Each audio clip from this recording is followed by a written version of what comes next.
La troisième question, Ma ma'na al-abd? As-su'al al-thalith. La troisième question, qu'est-ce que veut dire al-abd? Qu'est-ce que veut dire ce mot-là? En français, c'est traduit par serviteur. Alaykum salam wa rahmatullah. Serviteur. Qu'est-ce que veut dire le serviteur? Quand on dit Abdullah, Ma ma'na Abdullah? Quand on dit le serviteur d'Allah, qu'est-ce que veut dire le serviteur d'Allah? Al-jawab, la réponse. Al-abd. Al-muhim, moi je ne vais pas lire la réponse, je vais la résumer pour que ça soit plus facile. La réponse, c'est que l'abd, il se divise en deux. Le serviteur, ce mot-là, le mot abd en arabe, il peut parler de deux choses. La première chose, il peut parler de celui qui s'est fait humilier par Allah, subhanahu wa ta'ala, de celui qui a été rabaissé par Allah, subhanahu wa ta'ala. Donc, c'est quelqu'un qui est le serviteur d'Allah, azza wa jal, mais, comment on dit, de bon gré ou malgré? De bon gré ou de malgré? Celui qui veut, on dit qu'il fait de bon gré. Celui qui ne veut pas, on dit qu'il fait de malgré. Donc ce serviteur-là, il est le serviteur d'Allah. Je ne sais pas si on dit comme ça, même moi j'ai un doute. Ala kulli hal, celui qui a la volonté et celui qui n'a pas la volonté. Quoi qu'il en soit, quand on parle du mot abd, on parle de deux choses. La première chose, on parle de quelqu'un qui est le abd d'Allah, le serviteur d'Allah, sans sa volonté. Même s'il ne veut pas être le serviteur d'Allah, il reste le serviteur d'Allah parce qu'il a besoin d'Allah, parce qu'il ne peut pas se passer de rizq, de la subsistance, parce que c'est Allah qui l'a fait exister, parce que c'est Allah tabaraka wa ta'ala qui lui a donné la vie, la santé, et qui ne peut rien avoir sans qu'Allah lui donne.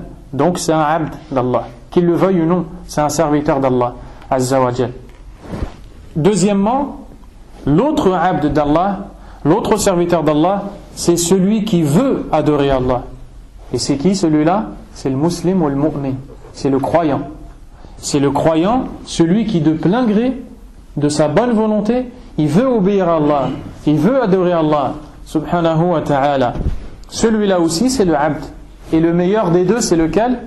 C'est celui qui est le abd de sa bonne volonté, de son plein gré.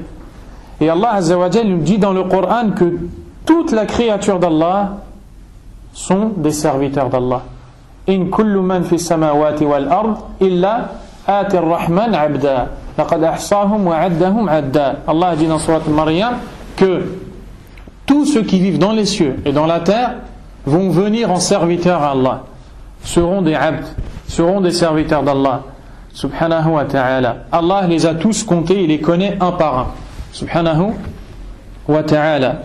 Donc quand on dit al-abd, on dit une de ces deux choses-là.